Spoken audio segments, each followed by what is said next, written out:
as I'm still on the road today, traveling between Vegas and the Barstow area, Newberry Springs. Just thinking about different things and what have you. What I'm thinking about right now is the difference and the pros and cons and what have you between independent front suspension and solid front axle. 2 out of the 3 major HD truck brands opt for a solid front axle, and one chooses the independent. Well, you could get into some complications if I say that. Chevy, GM, basically the same thing. They have independent front suspension. Ram has an axle, solid axle, and Ford has a solid front axle. So what is better? That's a good question. I mean, there's lots of factors that go into it, and I don't know that you could say, put a finger on which one is better. Different types have different pros and cons. So let's just start with the independent front suspension. The main reason why that is a thing is because it offers superior ride quality. Isolating one side helps with that.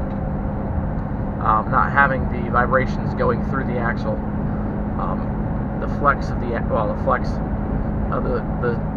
suspension having to happen on both sides. Independent front suspension, they act obviously independently, which is a good thing. That's helpful.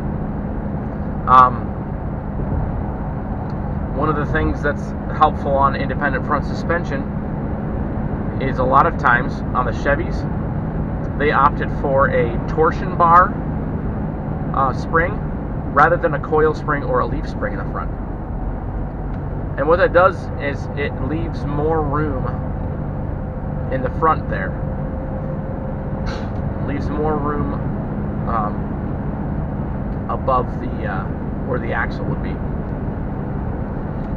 It also helps with ground clearance, so you don't have a melon in the middle there to inhibit your ground clearance as you go over a rock, off-roading, and that sort of scenario. You don't have that. Everything is lifted up and protected by skid plates, which is a pretty nice feature of independent front suspension. That's pretty nice. So you got some pros there. Now some cons. So historically, independent front suspensions have been cheaper made. There are more moving parts, and with more moving parts comes more failure points. So that's something you got to watch out for if you're owning or wanting to buy a independent front suspension vehicle, truck, particularly.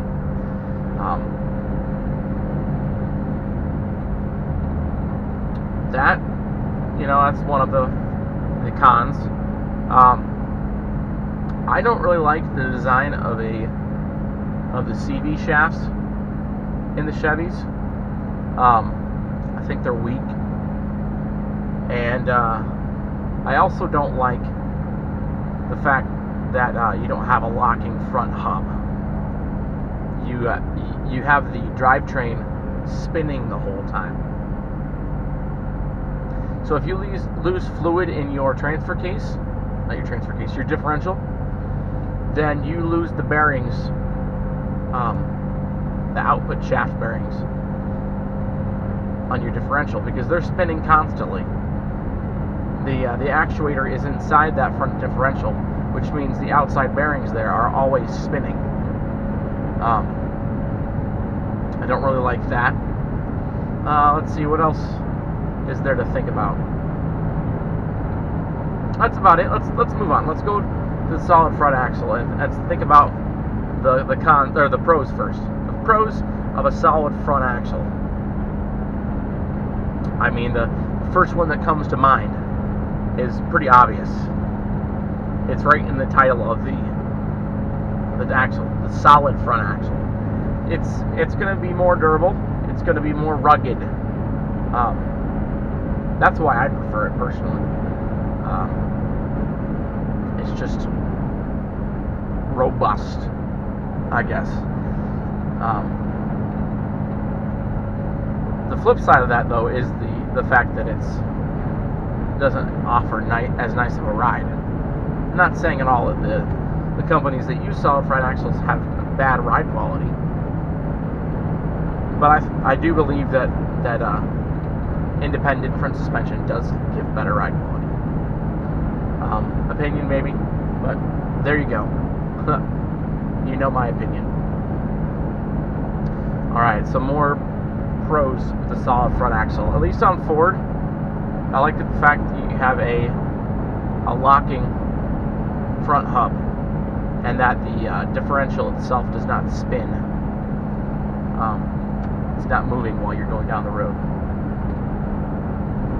I like that feature. The Ram does not offer that at this point.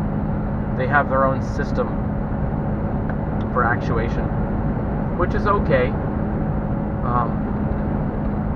I had some problem with my old Ram, my 98,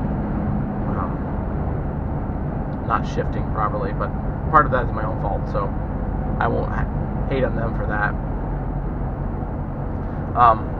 So again, I like the locking front axle, a differential, but I can't speak. Locking front hubs, where everything's not spinning the whole time. I like that feature. Again, a con on the front axle like that is the less ground clearance than an independent front suspension, and you know, that's not usually that big of a deal. And personally, I like the robust nature of the solid front axle, and that outweighs the ground clearance for me. Again, personal opinion. That's all I'm going to say on this video. If you agree with me, please like, and please subscribe if you like the video. And if you have comments, if you disagree with me, if you have other insights, maybe a personal experience, please comment on this video. I love the feedback. I love more knowledge. Knowing more about these trucks is something that I want. So if you have thoughts, please comment. Again, thank you for watching. Have a good day.